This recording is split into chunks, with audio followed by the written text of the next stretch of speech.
मुझसे बात करने के लिए चारू को लाने की क्या जरूरत थी? मुझसे कहते तो मैं खुद आ जाता। तुम घर जाओ चारू, मैं इनसे बात करके आता हूँ। यहीं रुकने दो उसे। यहाँ जो भी हो रहा है उसे भी तो देखने दो, फिर गांव में जाकर बताएगी ना सबको। तो ठीक है, रुक जाओ चारू, दोनों साथ में ही चलेंगे। यूं आए और बात की और चल दिए। ये दिल्ली नहीं है बेटा, ये देवरकोटा है। यहाँ से हम जिसे चाहे ऊपर पहुँचा सकते हैं। यहाँ सिर्फ आने का रास्ता है, जाने का नहीं है। हाँ तो सुना है तुमने इस गांव को अपना कर अपना काफी पैसा बर्बाद किया है। तुम्हें जो करना है करो, लेकिन हमसे पंगा क्यों ले रहे हो? गांव को अडॉप्ट करना मतलब 4 पैसों से सड़क ठीक करके यहाँ से निकलना नहीं होता। यहाँ होने वाली अच्छाई के साथ यहाँ की बुराई को भी अडॉप्ट कर लिया मैंने। इसे, उसे, उसे और इससे, इन सब को, तुझे भी और तेरे इस भाई को भी, सबको अडॉप्ट कर लिया मैंने। तो जमीन हड़पने नहीं देगा तू हमें? मैं तो तुम्हारे काले धन का हिसाब लगाने यहाँ आया था। लिख कर लाया, कहीं गलती से कुछ भूल न जाओ। जिले में 43 हाई स्कूल के मरम्मत करने का फंड हजम कर गए हो, वापस करो।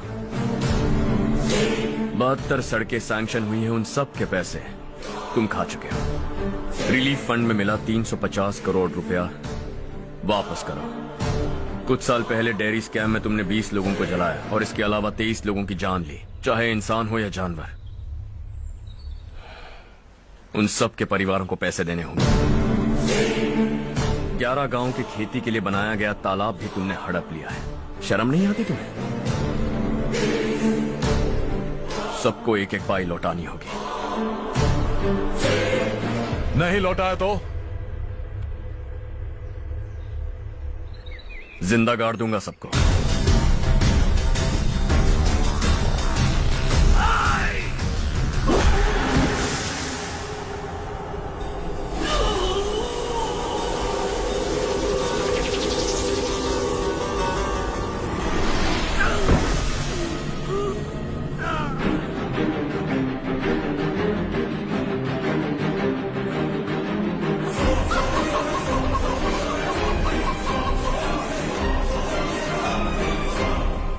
लौटानी होगी।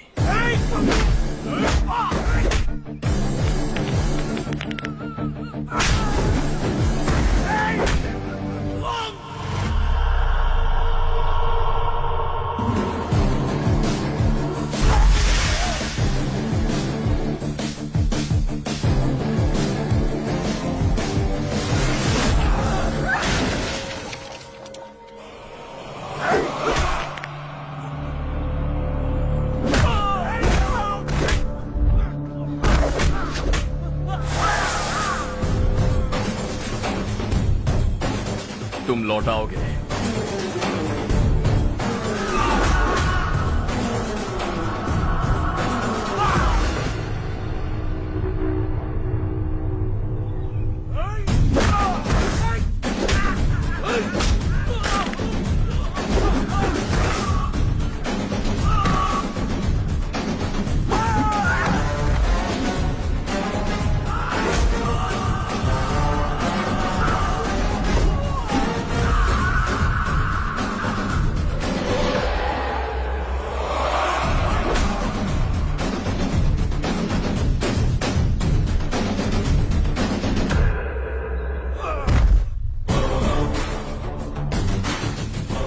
दिल्ली में मैंने तुझे शराफत से समझाया था, ये देवरकोटा है और देवरकोटा मेरा अपना गांव है।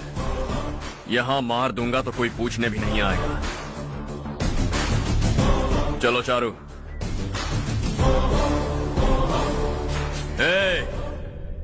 बहुत हड़प लिया तुमने इस गांव से, सब वापस करो वरना लाशें भी नहीं मिलेंगी तुम्हारी।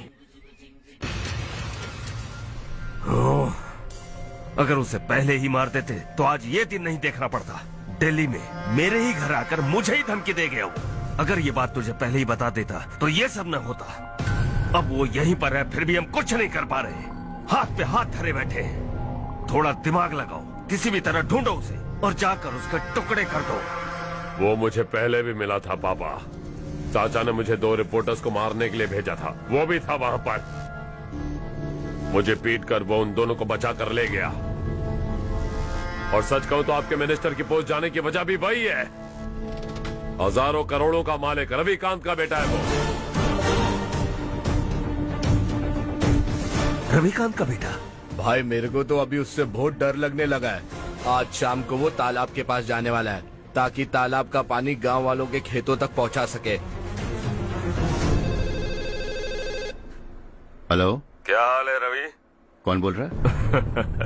विश्वनाथ राव। इस गांव को छोड़ कर क्या गए? तुम तो बहुत बड़े आदमी बन गए, पर ये मत भूलना, गांव छोड़ने की वजह हम ही तो थे। तुमने बेहिसाब दौलत कमाई और उसी दौलत को लुटाने के लिए अपने बेटे को यहाँ भेज दिया। हम तो तुम्हें खतरा समझते थे, लेकिन तुम्हारा बेटा तो तुमसे भी बड़ा खतरा बन गया। तुझे इस गांव से भगा दिया वो तो ठीक था, लेकिन तुम्हारे बेटे को इस दुनिया से भगाना होगा। उसकी लाश लेने के लिए आ जाना। विश्वनाथ राव, विश्वनाथ राव!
उससे दवाई टाइम पे दे देना, ठीक है? Okay doctor. Doctor, yes.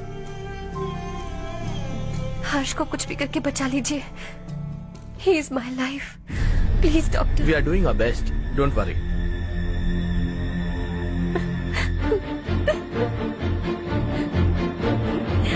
मैं हर्ष के बिना नहीं जी सकती मैम। मैं उसे जान से भी ज्यादा प्यार करती हूँ।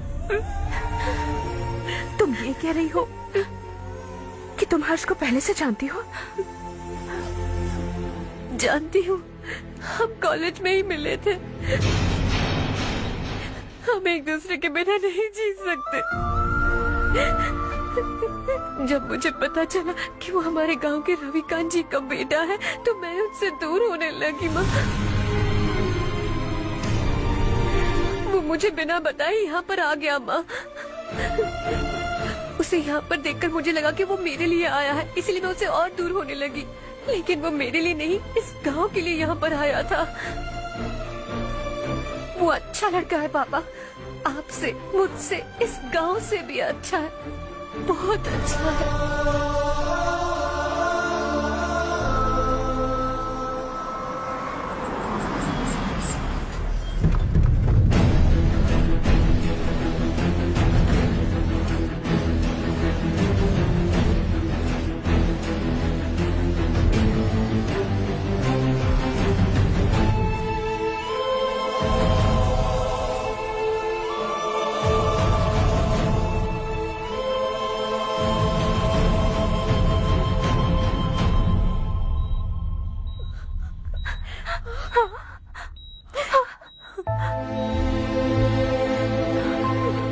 एक्सक्यूज मी,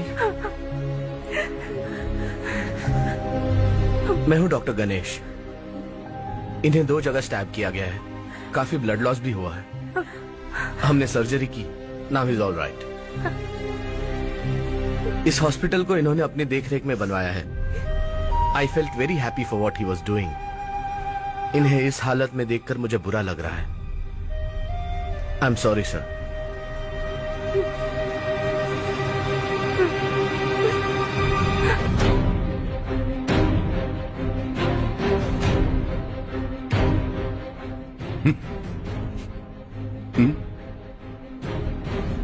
गांव नहीं बदला, तुम लोग नहीं बदले, बस सबके सब जिंदा हो, ऐसे ही जियो सब। एक ही बेटा, इकलौता बेटा मेरा, कम से कम उसे तो छोड़ दो। अरे क्या है इस गांव में? बस अपना गांव, अपनी जमीन, बस इतना ही है ना? यही भरोसा, 2 वक्त की रोटी के लिए, बस इसीलिए सब कुछ चल रहा है ना? वो चला जाएगा तो तुम सबका क्या होगा, यही सोच रहे हो ना? तो सुनो, जिंदगी भर जब तक तुम सब जिंदा रहोगे, मैं तुम सबकी सारी जरूरतें पूरी करूंगा। अगर मेरे बेटे को कुछ हुआ तो मैं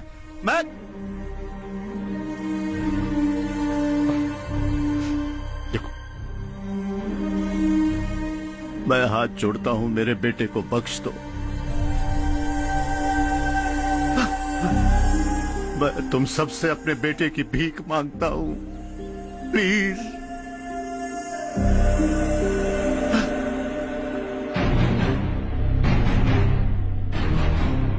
सुना है वो तुम्हारी वजह से इस गांव में आया है और तुम एक दूसरे से बहुत प्यार करते हो सके तो इस गांव को छोड़कर हमारे साथ आ जाओ बेटा, क्योंकि आइंदा वो इस गांव में कभी वापस नहीं आएगा।